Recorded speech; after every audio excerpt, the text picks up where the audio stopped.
Hello, everyone. I'm Larry Ridley. Welcome to the NFL on EA Sports.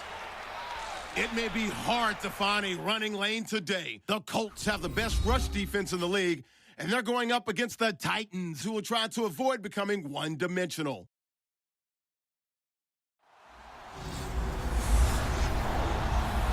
Larry, from the heartland of America, EA Sports coverage of the NFL takes us to Lucas Oil Stadium here in Indianapolis. Just as we were ready for air, it was the Colts emerging from the locker room to great fanfare here in Indy.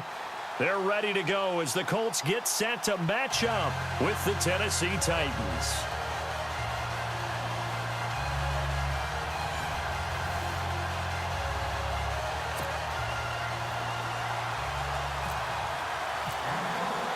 The final playoff push is upon us. It's Week 12 of the NFL season, and we're underway on EA Sports. That'll be taken in the end zone, and he'll elect not to return this one, so they'll bring it out to the 25 on the touchback. So out comes this offense to take over for the first time.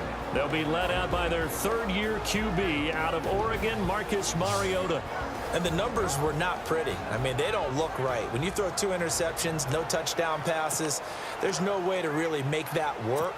But I thought there were a lot of positives in watching his game tape. I think he's close to putting out a good performance. Let's see if he can flip those numbers around in this game. And, of course, rally his team to a win.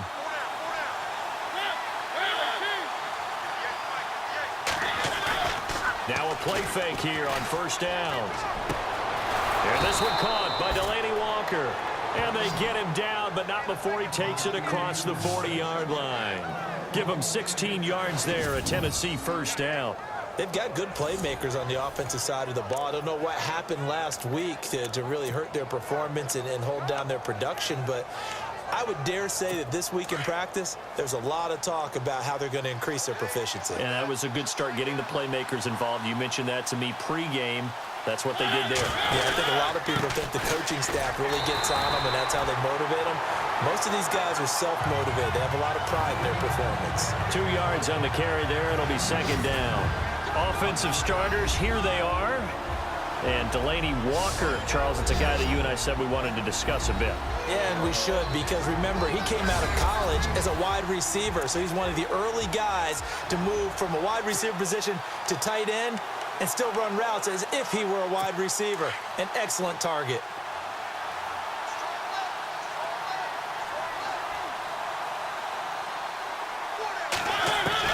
Now a second down throw for Mariota. And Walker has it. And he'll go down right around the 47 this time. 4 yards on the completion, and it sets up a third down. And this defensive line will be looking to control the point of attack. And that's what they've done throughout this season. This is a terrific unit. They play together very, very well, and they don't permit big plays to happen.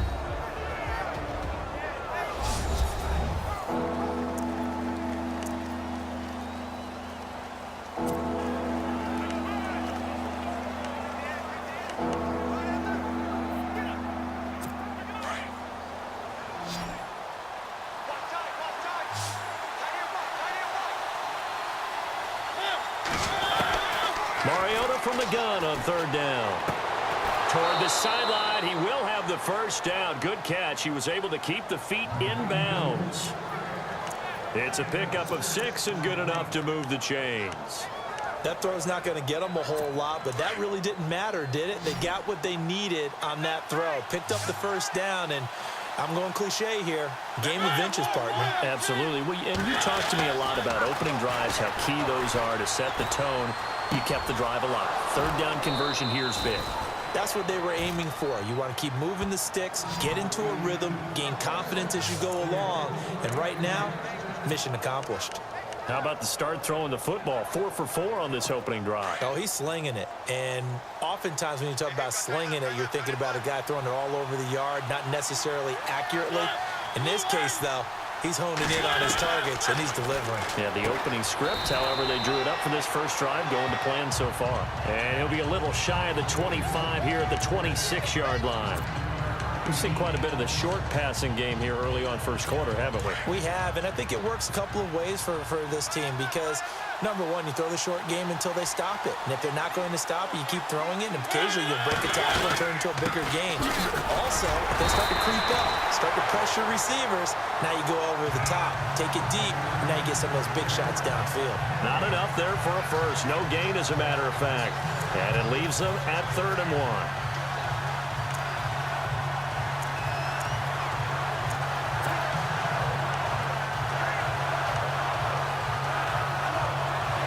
It's been a 7-play opening drive, and this is 3rd and short.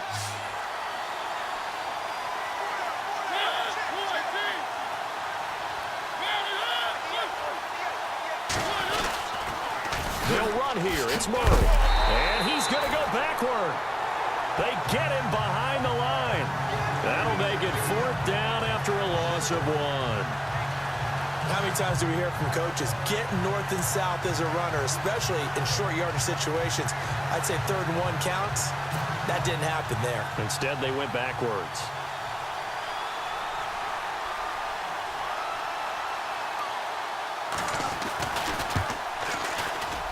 And Suckup will put this one right through. And the Titans hit the scoreboard first. It's 3-0. So our initial drive here this afternoon results in 3. I'm not sure that was a statement necessarily, but getting points on the road, never a bad thing. No question about it, Brandon. You had a crowd that was all fired up during pregame introductions, yet you're able to quiet them just a little bit by taking the early lead. Suckup now set to kick it off following the made field goal. This is fielded at the goal line. They'll bring it back to just about the 25, call it the 24-yard line. So the Colts now coming out for their opening drive. And leading them, Charles, their quarterback, their field general.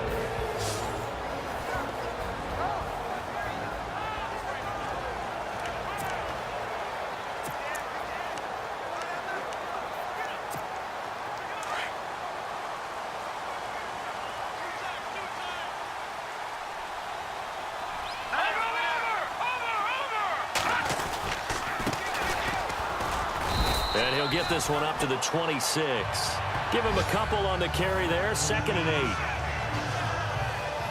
8. And this O-line, it is the lifeblood of the offense. They establish the tone.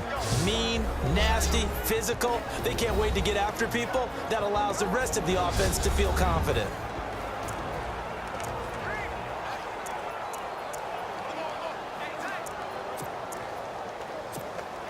Second down following the run.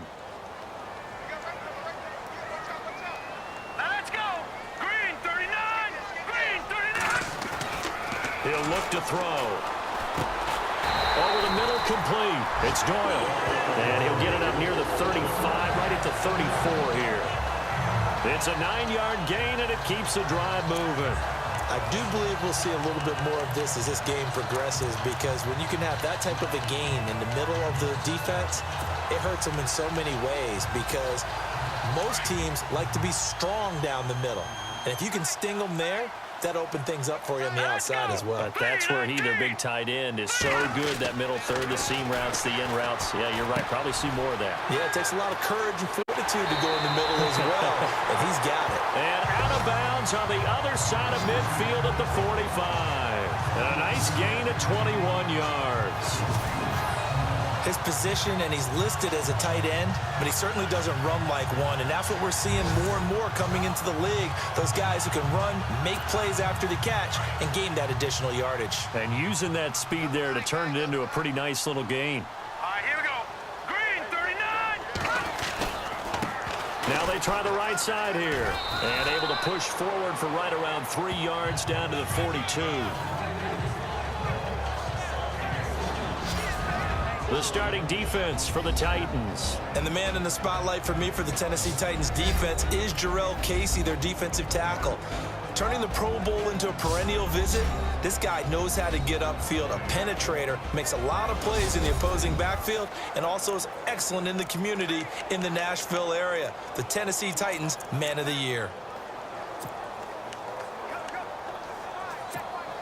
Now it's 2nd and 7.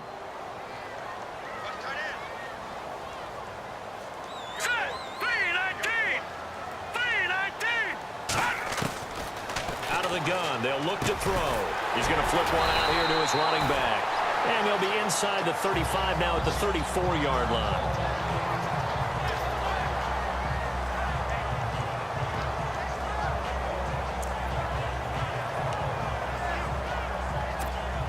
So here we go, 1st and 10 now.